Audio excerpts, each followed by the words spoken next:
जय श्री कृष्ण प्रिय दर्शकों, हम आए हैं द्वारका शहर में और एक छोटे से भजन के साथ हम आपकी शुरुआत करते हैं आज की वीडियो की। नंद घर आनंद भयो जय कन्हैया लाल की, नंद घर आनंद भयो जय कन्हैया लाल की, हाथी घोड़ा पाल की जय हो नंद लाल की, हाथी घोड़ा पाल की जय कन्हैया लाल की। ओके, तो ये जो भजन है वो ये बता रहा है कि नंद के घर में आनंद हुआ क्योंकि कृष्ण जी का जन्म हुआ। ठीक है, आज हम जिस मंदिर में आए हैं वो कृष्ण जी के जन्म से संबंधित और कृष्ण जी के वंशावली से संबंधित एक बहुत ही अनोखी बात हमारे साथ शेयर करने जा रहे हैं। ये बहुत अच्छे से बताएंगे कि कृष्ण जी कहाँ से कहाँ पूरा आपको वंश चक्र श्री कृष्ण का, और इसके साथ साथ और भी कुछ स्पेसिफिक और बहुत ही इंटरेस्टिंग रोचक तथ्य इस मंदिर के बारे में आपको बताएंगे। तो चलिए जानते हैं कि क्या है वो खास बात श्री कृष्ण से संबंधित। कानाभा माणिक जी के श्री मुख से सुनते हैं श्री कृष्ण जी के बारे में। ओके, जय द्वारकाधीश, जय द्वारकाधीश, जय श्री कृष्ण। जय श्री कृष्ण। भैया, हम चंद्रवंशी क्षत्रिय हैं। हमारे पूर्वज अत्रि ऋषि और हमारी माता अनसुईया थी। उनके पुत्र जो चंद्र राजा हुए, उनकी पीढ़ियों के वंश में यदु राजा हुए और यदु राजा से हम यदुवंशी क्षत्रिय, चंद्रवंशी क्षत्रियों में से यदु कुल के क्षत्रिय कहलाते हैं। हम उनके वंशजों में से 58वीं पीढ़ी में हमारे दादा मथुरा में श्री कृष्ण जी के जन्म हुआ और गोकुल में वो बड़े हुए और 25 साल की उम्र तक वो मथुरा और गोकुल में रहे और वहाँ से आखिर में 25 साल के बाद वो ये द्वारामती नगरी आके उन्होंने ये ओखा मंडल जो आज बोलते हैं उनको बसाया। तो हम गौ ब्राह्मण हम गौ ब्राह्मण प्रतिपालक क्षत्रिय हैं। हमारा दादा को गौ ही प्रिय थी, गौ और नंदी वो मुख्य प्रिय, और इसमें हमारे पूर्वजों ने गौ माता के लिए कितने बलिदान दे दिए हैं जिनका कोई इतिहास आज किसी के पास लिखित में नहीं है। क्यों? हमारे पूर्वजों की जो बात होती है, पीढ़ी दर पीढ़ी हम दूसरे को बात करते हैं, उन ऊपर से हम ये सारी बातें आपको बताते हैं। तो हम गौ माता के लिए कुछ भी करने के लिए तैयार हो जाते हैं। हमारे पूर्वज भी हो जाते थे और कृष्ण भगवान भी हो जाते थे। उनको गौ से ही प्रिय थी। जब यहाँ उन्होंने ये भूमिका आके उन्होंने अपनी खुद की स्वयं की राजधानी बसाई और 100 साल तक इन्होंने यहाँ राज किया और 100 साल बाद ये जदूथली में वो सब लोग चले गए, सब धाम चले गए। तब हमारा एक ही सिर्फ वसुदेव जी के वंशज में से एक ही सिर्फ वज्रनाभ जी जो सोनितपुर उन समय का तीसरे सुतल लोक के नाम के पाताल लोक में जो बाणासुर की राजधानी वहाँ पे थी, वहाँ जो था वज्रनाभ जी अनिरुद्ध जी का पुत्र, तो वो पांडवों ने उनको यहाँ लेके आए और ये द्वारकाधीश का जो आज मंदिर है वो सिंगी ऋषि ने उनका नक्शा बनाया और वज्रनाभ ने ये मंदिर बनाया था। और ये मंदिर बना के वो वापस वहीं सोनितपुर चला गया। वहाँ उनकी श्री कृष्ण से 80 पीढ़ी के वंशज हुए। वहाँ का राजा आखिरी निश्रपति देवेंद्र हुआ। उनके 4 पुत्र हुए, अशुपत, नरपत, गजपत और भूपत जी। उनमें से 3 पुत्रों के वंशज हमारे भारत देश में थे हुए और एक पुत्र जो अशुपत था उनका वंशज वापस वही सोनीपुर में उन्होंने ये कलमा पढ़ के मुस्लिम धर्म को अपना लिया। उनके चगदा वंशज चगदा मोगल हुए। और हमारे 3 पूर्वजों के वंशजों में से हमारा जो ये पूर्वज थे उनमें से गजपत जी थे, उनके ये जूनागढ़ के राजा हुए। और हमारा पूर्वज जो नरपत जी थे उन्होंने गिजनी में अपना राज स्थापित पहले किया और उनके बाद उनके पुत्र सांपत जी हुए। वहाँ से हमारा वंश का नाम समावंश बोला जाता है हमको। वहाँ से हम ये सिंध में आया और सिंध में नगर समा बसाया हमारे पूर्वजों ने। वहाँ से कच्छ में आए और कच्छ में से हम वापस ओखा मंडल में आया। यहाँ तक हमारा ये सारे पूर्वज हमारे गाय ही पालते थे और गाय की ही रक्षा करते थे और गौ का ही दूध पीते थे। तभी उन समय में भैंस का तो नाम निशान नहीं था, बकरी थी और गौ थी और ये ऊँट थी, उनका ही वो गाय का ही रक्षण करते थे और गाय का ही दूध पीते थे। और आज भी हम गाय को भी पालते हैं, गाय का ही दूध पीते हैं और गाय माता को ही मानते हैं। तो ऐसे हम श्री कृष्ण के वंश में से हुए हैं। और आज ये ओखा मंडल की भूमि में हमारा दादा जो वज्रनाभ जी ने 180 फुट का ये मंदिर जो बनाया था, उनको ईस्वी सन के 1400 के सैके में ये मोहम्मद बेगड़ा ने जूनागढ़ से चढ़ाई करके इन मंदिर के चारों तरफ लकड़ियां डालकर आग लगा दी थी और 50 फुट के दायरे में वो तोड़ के चारों तरफ उनको उसमें लकड़ियां डाल के आग लगा दी थी।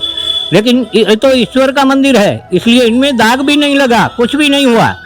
और 100 साल के बाद हमारे पूर्वजों ने इसमें ये मंदिर का जीर्णोद्धार कराया माप माणिक ने, और नया मूर्ति जो यहाँ पे सावित्री वाव है, इसमें कुदरत ने, ईश्वर ने बनाई और वो मूर्ति को यहाँ पे आज विराजमान किया। वो मूर्ति आज भी विराजमान है और 130 फुट का ये मंदिर की ऊंचाई रह गई। 50 फुट जो मंदिर है वो तोड़ दिया था मोहम्मद बेगड़ा ने। और इसमें 3.5 महीना तक हमारा पूर्वज पतरामल माणिक ने मोहम्मद बेगड़े के साथ युद्ध किया था। वो जब जूनागढ़ से यहाँ पे आ रहा था तभी उनका समाचार हो गया। हमारे दादा पतरामल माणिक, हमारे राजा तो हमारे पूर्वज राजा रणछोड़ राय को ही रखा है, खुद को कभी राजा नहीं बताया। तो पतरामल माणिक था और राजा रणछोड़ राय का राज संभालता था, चलाता था और उनका जो सारा ये राज का व्यवस्था है वो संभाल रहा था। तो पतरामल माणिक को मालूम हुआ कि ये मंदिर तोड़ने के लिए मोहम्मद बेगड़ा आया है। तभी यहाँ ओखा मंडल में कोई बस्ती नहीं थी, 10-15 हज़ार की बस्ती थी। तो वहाँ उनमें से बहन बेटियाँ भी साथ में लेकर सारे 300-350 लोग लेके वो आज का जो ओखा मंडी गाँव है वहाँ पे गए और वहाँ से उनको 3.5 महीना तक द्वारका तक पहुँचने नहीं दिया मोहम्मद बेगड़े के साथ सामने युद्ध करके। और आखिर में ये गुमती किनारे वो वीरगति गए हैं, उनकी खाम्बियाँ आज भी मौजूद है। और हम ये पूरा हमारा ये जो वंशावली का पेड़ है, ऐसे ही ये 1800 ईस्वी सन 4 में जब अंग्रेजों सारे भारत पर कब्जा कर लिया, तब दिल्ली की सतह पे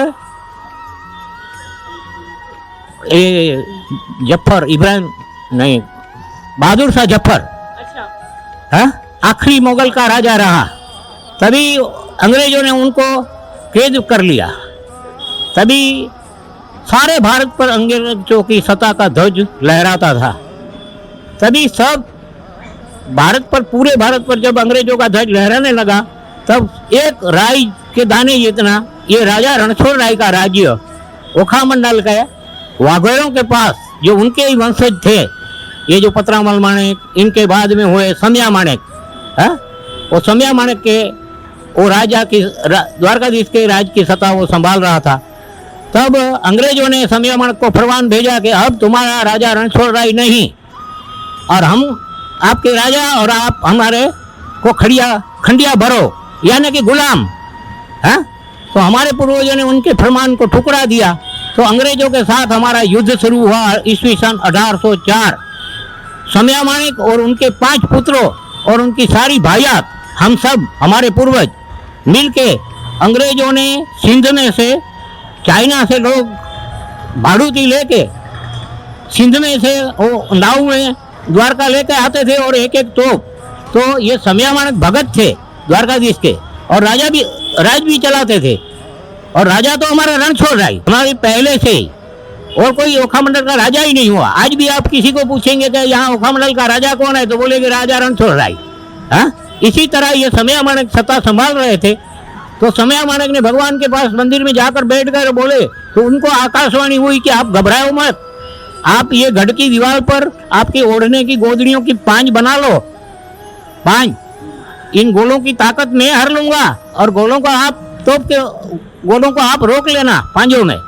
इसी तरह 16 साल तक युद्ध चला। और समया माणिक के 5 पुत्र मुरु माणिक, सादुर माणिक, सांगा माणिक, मुरु माणिक, वेरसी माणिक और पाचार्य माणिक और उनके सारी भाइयों की भाइयात मिलके अंग्रेजों के साथ युद्ध किया।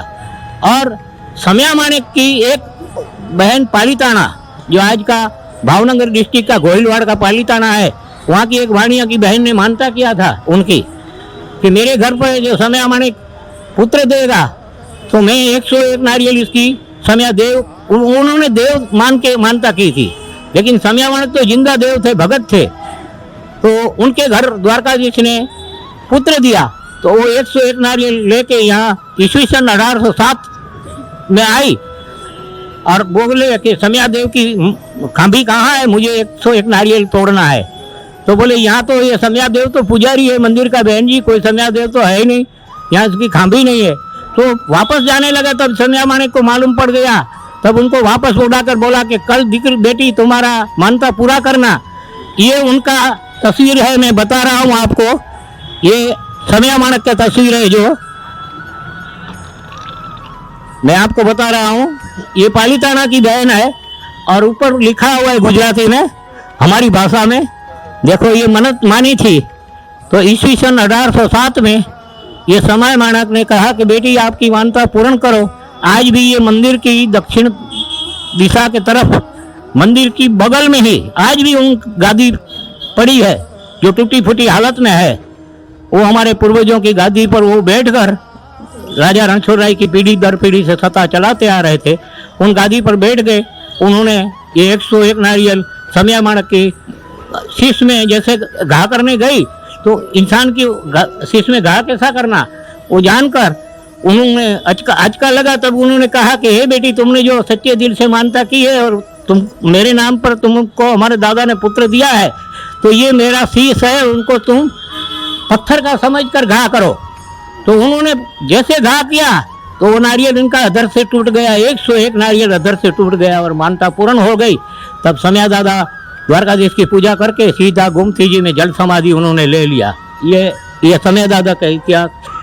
ईस्वी सन 1800 नवंबर की मध्यरात्रि को इन मेरियन कैप्टन को मारा और मेरियन कैप्टन ने इनको, यहाँ गढ़ की दीवार है, उनके बगल में वो 3 लोग थे, उनको फायरिंग कर दिया था तो वो घायल हो गए थे। और यहाँ आखिरी युद्ध ये मुरु माणिक का हुआ और मेरियन कैप्टन का फेस काट दिया था। उन अंग्रेजों ने ये उनके कैप्टन की ये तख्ती बनाकर यहाँ रख गए हैं और हमारे पूर्वज मुरु माणिक ने उनका शीश कलम कर दिया था। और एक क्षण तक अंग्रेजों का झंडा यहाँ नहीं, हमारे पूर्वजों ने फर्क नहीं दिया।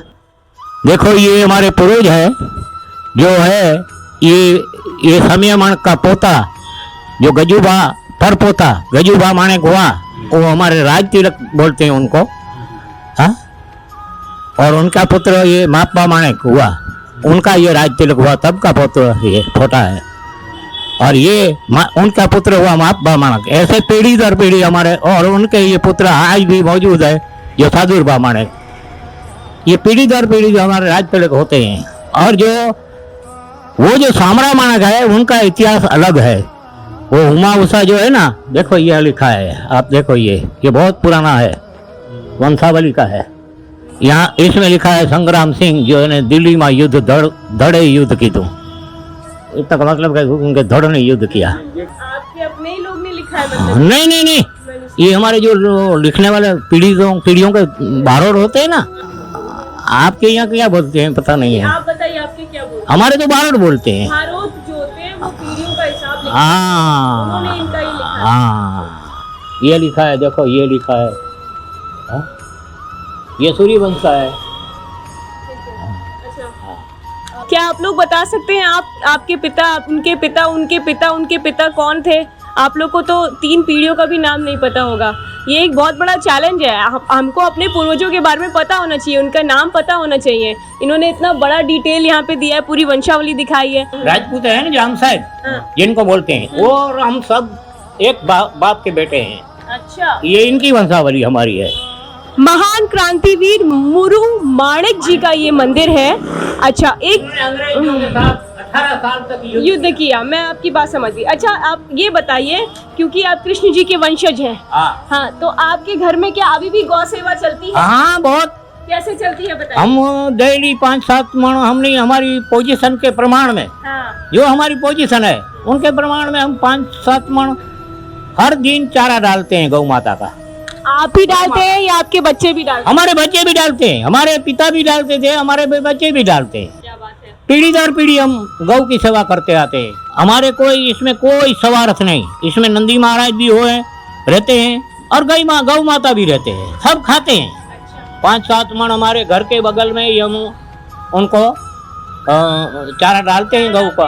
और गौ का सेवा तो हमारे पूर्वजों की पीढ़ी दर पीढ़ी से चली आती है, श्री कृष्ण भगवान के समय से चली आती है। यदुवंश। हाँ, यदुवंश में जो श्री कृष्ण भगवान हुए उनके समय से ही हमारी पीढ़ी दर पीढ़ी चली जाती है। यदुवंश में श्री कृष्ण हुए और श्री कृष्ण जी ने गौ सेवा करी, तो जो विशेष उन्होंने गौ सेवा करी उसको लेके वो अभी तक उनकी वो आपके वंशज ये सभी लोग अभी भी गौ सेवा कर रहे हैं और श्री कृष्ण की इस प्रकार से सेवा कर रहे हैं, है ना? हाँ। बहुत बहुत धन्यवाद माणिक जी। हाँ। आपका मेरा पूरा नाम है कनाभा डाबा माणिक, द्वारका मूरू माणिक का मंदिर, महान क्रांतिवीर मूरू माणिक का मंदिर। जय द्वारकाधीश, जय श्री कृष्ण, दादा रणछोड़ राय। धन्यवाद, बहुत बहुत धन्यवाद आपको इतना समय देने के लिए और हम लोग को बताने के लिए। बहुत धन्यवाद।